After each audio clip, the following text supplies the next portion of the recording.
All right, here we are. Got this Uxcell or Uxcell. It's a 1,000-watt, 8-ohm aluminum housed resistor. They're used for motor brake, but what we're going to use it for here is we're going to be testing amplifiers with it. All right, so this is an 8-ohm load. I've got a SoundQubed U1-8000, and I've got it hooked up to this die-hard platinum, the Group 34 AGM, and I've got this 100 amp power supply, and it puts out a good 90 amps of current. I'm more impressed with the 75 amp version, but we're not here for that. Got it set at 14.4 volts.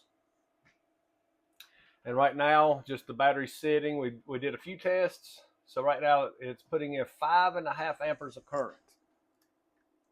5.5 amperes of current going into the battery right now. I do have a meter here, temperature, infrared thermometer, and the ambient temperature right here where it says AT, right there, the ambient temperature, 77 degrees in this room, okay? We just did some testing, and so it's at 94 degrees, so it's 94, 95. Power supply is at 100 in places. The amplifier 89, 88, 89. So let's get to some testing. Like I said, I did some testing a little while ago. So at 40 hertz, that's what we're going to be using. The DD1 tracks, 40 hertz. Track 1 is 40 hertz at 0 dB. The 8-ohm resistor, volume 48, is clean, and it will produce between 1,000 and 1,100 watts. So let's get to it. Volume 48 on the head unit. And I have this BassHead Garage Watt Meter set to peak. So it's going to hold it. All right, here we go. So right there, right at 1,100 watts, at 7.9 ohms. That's 93.3 volts of output on the speaker output on the amplifier at 11.9 amperes of current coming out of the amplifier. So that's 1,106 volt amps with a power factor of 0.99, 1,098 watts. All right, so let's go way into clipping. Now, I'm not testing the power of the amplifier. I'm testing the resistor, making sure that the resistor can hold. You can see 95 degrees Fahrenheit, 96 degrees. Now we're just testing to see what this resistor can hold. So I'm going to go up to volume 56. It's going to send the amplifier way, way, way into clipping. So let's see if we can hit about 1,800 watts here on this burst. All right, 1,941 watts. And again, 7.9 ohm.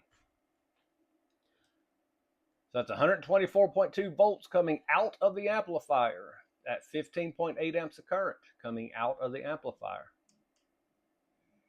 1,962 volt amps at 0.99 power factors. So 1,941 watts that this resistor held on that one. Let's go one more click up. I'm going to reset the peak. Hopefully it does not destroy the amplifier. That would suck. But let's test the temperature again. So just on bursts, it's not getting hot. Just on bursts, it's not getting hot.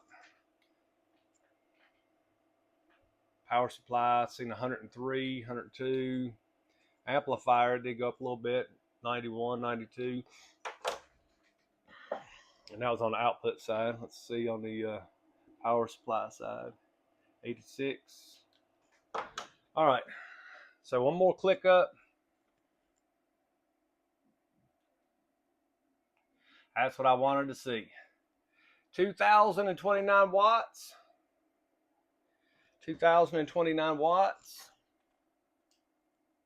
127.6 volts. That's AC coming out of the amp at 16.1 amps of current. 2,057 volt amps with a power factor of 0.99. 2,029 watts at 7.9 ohm. All right, I'm going to reset that. And that way we can set it back to peak. I'm going to go back down to clean. Volume 48, that's your clean. It's going to be about 1,000 to 1,100 watts. And we're still about 77, 78 degrees Fahrenheit on the resistor. So let's do this one more time just so we can make sure that the resistor is still intact and the amplifier. This should be clean.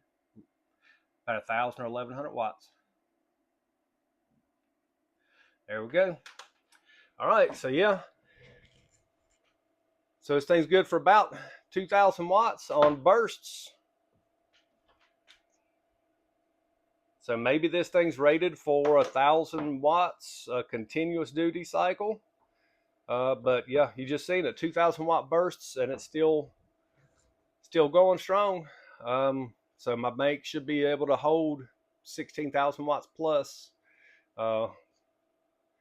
once everything's said and done. All right then, until next time, that's all for this one.